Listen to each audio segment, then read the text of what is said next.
ሰላም እንዴት አላችሁ? የኢትዮ ታይምስ ቤተሰቦች ለሰዓቱ የተመረጡ አዳዲስ መረጃዎችን ይዘንላችሁ ቀርበናል። ከመረጃዎቻችን መካከልም የቀድሞ የትግራይ ክልል ጊዜያዊ አስተዳደር ፕሬዝዳንት አቶ ጌታቸው ረዳ በዶክተር አብይ አህመድ የጠቅላይ ሚኒስትሩ የምስራቅ አፍሪካ ጉዳዮች አማካሪ ተደርገው ተሹመዋል። በዶክተር ደብረጽዮን ገብረ ሚካኤል የሚመራው ህወሓትም የጊዜያዊ አስተዳደሩ ተቋማዊ ነጻነቱን ጠብቆ ስራውን እንዲሰራ የበኩሌን አስተዋጽኦ እወጣለሁ ብሏል። ጄኔራል ታደሰ ወረደ በበኩላቸው የተፈጠረውን የፖለቲካ ልዩነት በማጥበብ የትግራይን ህዝብ ቀጣይ ጣፋንታ ማቃናት ይገባል ሲሉ ተናግረዋል። ይህ መረጃ በዜናችን በዝርዝር እናስደምጣችኋለን። በሽብር ወንጀል ተጠርጥሮ በቂሊንጦ ማረሚያ ቤት ለ10 ወራት ያክል በእስር ላይ የቆየው ሚካኤል መላክ የተባለው ተከሳሽ የከፍተኛው ፍርድ ቤት በ300 ሺህ ብር ከተፈታ በኋላ ድጋሚ ታፈነ የሚል መረጃ ተሰምቷል። ተከሳሹ የተጠየቀውን የዋስትና ገንዘብ አስይዞ በትናንትናው ዕለት ከቂሊንጦ ማረሚያ ቤት ሲፈታ በር ላይ ያልታወቁ ሰዎች አፍነው እንደወሰዱት መረጃዎች ወጥተዋል። ይህ መረጃን በዜናችን በዝርዝር እናስደምጣችኋለን። የቡርኪና ፋሶ የሽግግር ፕሬዝዳንት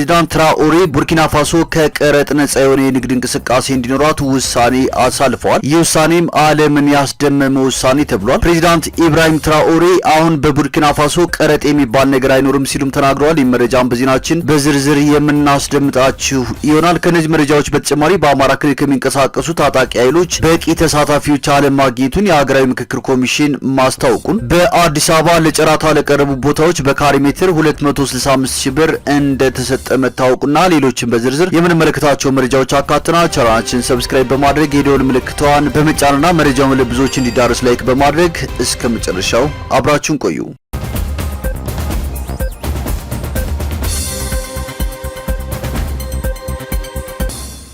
ወደ መጀመሪያው መረጃችን ስናልፍ አንድ ሹፌር በኦሮሚያ ክልል ታግቶ አጋቾች 350 ሺህ ብር ከተቀበሉት በኋላ መግደላቸውን የሹፌሮች አንደበት የተሰኘ የማህበራዊ ትስስር ገጽ አጋርቷል። የአሽከርካሪው ስሙ ዮሐንስ ጫኔ የሚባል ግለሰብ ሲሆን በቀን መጋቢት 13 ቀን 2017 ዓ.ም በኦሮሚያ ክልል በወለንጭቲና መተሃራ መካከል በማሽከርከር ላይ እያለ በወንበዴዎች ታፍኖ ይወሰዳል። በማግስቱም ለቤተሰብ ስልክ ይደውልና 2 ሚሊዮን ብር ካልከፈላችሁና በቶሎ ካላመጣችሁ ህይወቱን እናጥፋለን ብለው ወንበዴዎቹ ይዝታሉ። ቤተሰብም ለአጋቾች ለምንን ተበድረን የቻልነውን እንከፍላለን በማለት ይማጽናሉ። በቀናት ውስጥም የታጋቹ ቤተሰቦች በልመናና በብድር 350 ሺህ ብር ለአጋቾቹ ይከፍላሉ። ነገር ግን አጋቾቹ ከቤተሰቦቹ 350 ሺህ ብር ከተቀበሉ በኋላ በታጋቹ ላይ የግድያ ወንጀል መፈጸሙን ቤተሰቦቹ ተናግረዋል ሲል የሹፌሮች አንደበት የተሰኘ ማህበራዊ ትስስር ገጽ በማህበራዊ ትስስር ገጹ አጋርቷል።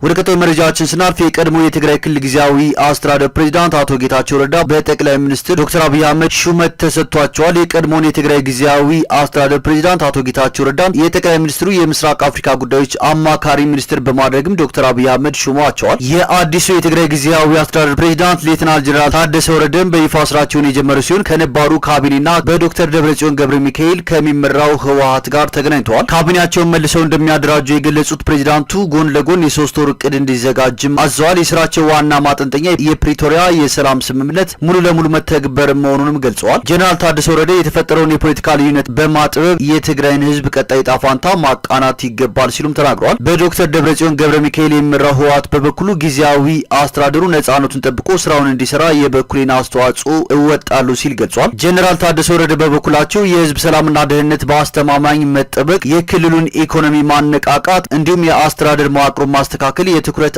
አቅጣጫዎች መሆናቸውን ተናግረዋል። የተፈጠረውን የፖለቲካ ልዩነት በማጥበብ የትግራይን ህዝብ ቀጣይ ጣፋንታ ማቃናት እንደሚገባም ያሳሰቡት ጄኔራል ታደሰ አሸናፊና ተሸናፊ ከሚል መገፋፋት በመውጣት በአብሮነት በመደጋገፍ በጋራ መስራት አለብንም ብለዋል። ህወሓትና ጊዜያዊ አስተዳደር የሚል ልዩነት የሚያሰፋ አጀንዳ እንዲፈታና እንዲዘጋ እንደሚሰሩም ገልጸዋል። በቅርብ ጊዜ የህዝብ ኮንፈረንስ በማካሄድ ያሉትን ችግሮች ለመፍታት እንዳቀዱና እቅዳቸው እውን እንዲሆን የሁሉም ፖለቲካ ፓርቲዎች ድጋፍ እንደሚሹም ጠይቀዋል። በተያያዘም ፕሬዝዳንቱ ትናንት ማምሻውን ዶክተር ደብረጽዮን ገብረ ሚካኤል የሚመሩት የህወሓት ቡድን በጽህፈት ቤቱ ይፋዊ አቀባበል አድርጎላቸዋል። የፓርቲው ሊቀመንበር ዶክተር ደብረጽዮን ገብረ ሚካኤል በአቀባበል ስነ ስርዓቱ ለፕሬዝዳንቱ ያላቸውን መልካም ምኞት በማስቀደም ጊዜያዊ አስተዳደሩ ተልዕኮዎችን ለመፈጸም በሚያደርገው ጥረትና እንቅስቃሴ የህወሓት ድጋፍ አይለየውም ብለዋል። የክልሉንና የህዝቡን ችግሮች መፍታት የጋራ አጀንዳን ያሉት ጄኔራል ታደሰ የፓርቲው አመራሮች ላደረጉላቸው አቀባበልና ለገለጹላቸው መልካም ምኞትም አመስግነዋል። የትግራይና ህዝቡን መልካም ገጽታ ለመመለስ በጋራ ከመስራት ውጪ ሌላ አማራጭ የለም ሲሉም ተናግረዋል። ህወሓት በበኩሉ ተቋማዊ ነጻነትን ጠብቄ ከጊዜያዊ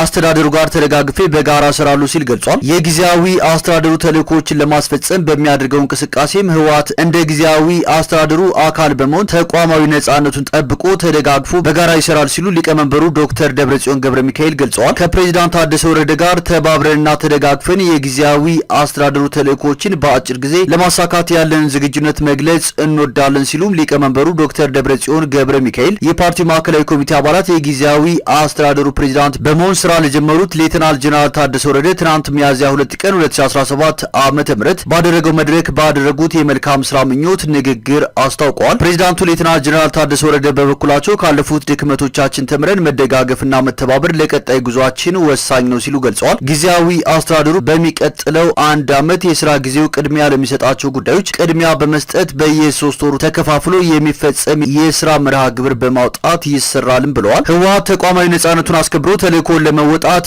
እንደ ጊዜያዊ አስተዳደር አካል በመሆን በጋራ ይሰራል ሲልም ገልጿል። ግልጽ ተልእኮ ይዞ የተቋቋመው የትግራይ ጊዜያዊ አስተዳደር ተልእኮውን ከመወጣት ባለፈ በትግራይ ህዝብ ላይ ጉዳት አድርሷልም ብለዋል። ትግሉ ተልእኮውን የሚወጣ ጊዜያዊ አስተዳደር ለመመስረት ላለፉት ወራት ትግል ሲደረግ መቆየቱንም ተናግረዋል። ዋናው ጉዳይ ጊዜያዊ አስተዳደርን ማስተካከልና የጊዜያዊ አስተዳደሩን ተልእኮዎች በተቻለ ፍጥነት ማሳካት ነው። በወረራ ላይ የሚገኘውን ህዝባችንና ሉዓላዊነታችንን ነጻ ለማውጣት የተፈናቀሉ ወገኖቻችንን ወደ ቤታቸው ለመመለስና የትግራይ ተወላጆች ወደ ተመረጠ መደበኛ አስተዳደር የሚገቡበትን ሁኔታ በማመቻቸት የሰላም፣ የጸጥታ፣ የማገገሚያና የመልሶ ግንባታ ስራዎቻችንን በማከናወን በጋራ ለመስራት ዝግጁ ነንም ብለዋል። ዶክተር ደብረጽዮን ለፕሬዝዳንት ታደሰ ወረደ መልካም የስልጣን ዘመን የተመኙ ሲሆን ህወሓት የጊዜያዊ አስተዳደሩ አካል ሆኖ ተቋማዊ ነጻነቱን አስጠብቆ በቅርቡ በጋራ ተግባራችንን እንደምንወጣ ሙሉ እምነት አለኝ ሲሉም ዶክተር ደብረጽዮን ተናግረዋል።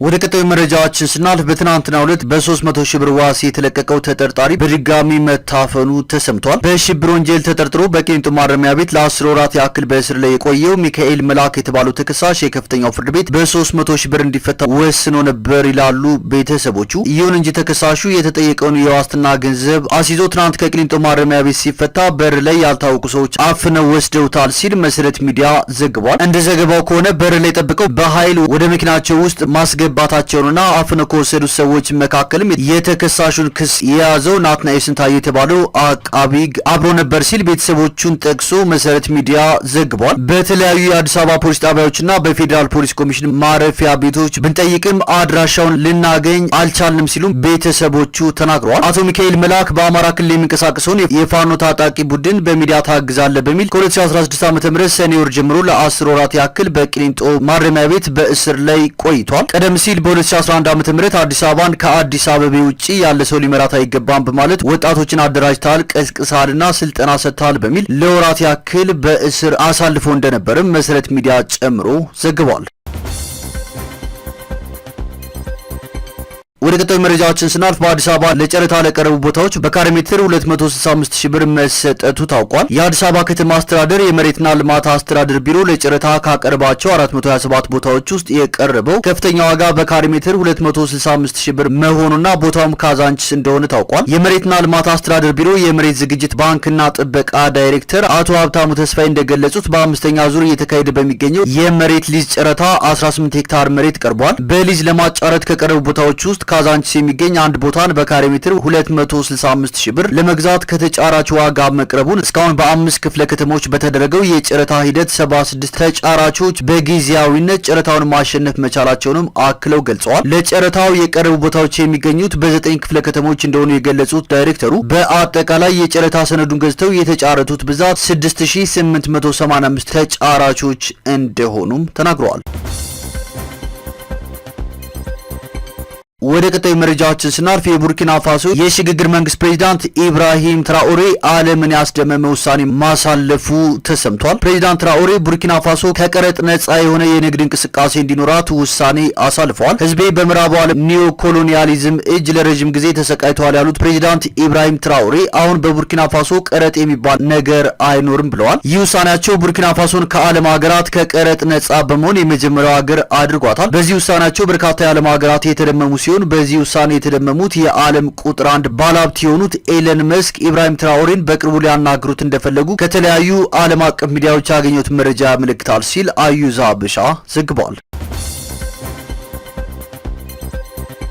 ወደ ቀጣዩ መረጃችን ስናልፍ በአማራ ክልል ከሚንቀሳቀሱ ታጣቂ ኃይሎች በቂ ተሳታፊ ያለማግኘቱን የሀገራዊ ምክክር ኮሚሽን አስታውቋል። የኢትዮጵያ ሀገራዊ ምክክር ኮሚሽን ለተከታታይ 5 ቀናት በባህር ዳር ከተማ ከተለያዩ የማህበረሰብ ክፍል ተወካዮችን በማሳተፍ ያደረገውን የአጀንዳ ማሰባሰብ መርሃ ግብር ቢያጠናቅቅም በበቂ ሁኔታ ታጣቂ ኃይሎችን ማካተት አለመቻሉን አስታውቋል። የምክክር ኮሚሽኑ ዶክተር ዮናስ አዳዬ በመጀመሪያው ምዕራፍ የአጀንዳ ማሰባሰብ መርሃ ግብር ላይ በአማራ ክልል የሚንቀሳቀሱ ታጣቂዎች ተሳትፎ በቂ ነው ብሎ መናገር እንደማይቻል ገልጸዋል። በዚህም ታጣቂዎቹ ባሉበት ሆነው አጀንዳዎቻቸውን እንዲያስይዙና ምላሾቻቸውንም እንዲሰጡ የሀገራዊ ምክክር ኮሚሽኑ እየጠበቀ ነው ሲሉ ተናግረዋል። በመጀመሪያው የአጀንዳ ማሰባሰብ መርሃ ግብር ምን ያክል አጀንዳዎች መሰብሰብ እንደተቻለ ከመናገር የተቆጠቡት ኮሚሽነሩ ከተወካዮች የተነሱ አጀንዳዎች የክልሉን ችግር ይፈታሉ ተብሎ ተስፋ የተጣለባቸው ናቸው ብለዋል። በክልሉ 260 ከሚሆኑ ወረዳዎች የተውጣጡ ተወካዮች በተገኙበት የመጀመሪያው ምዕራፍ የአጀንዳ ማሰባሰብ መርሃ ግብርን ያለምንም የጸጥታ ችግር ያጠናቀቀ መሆኑን ሀገራዊ ምክክር ኮሚሽን አስታውቋል። በዚህም በክልሉ ሁለተኛው ምዕራፍ የምክክር ሂደት የቀጠለ ሲሆን በዚህኛው ምዕራፍ የተለያዩ የፖለቲካ ፓርቲዎችና ባለድርሻ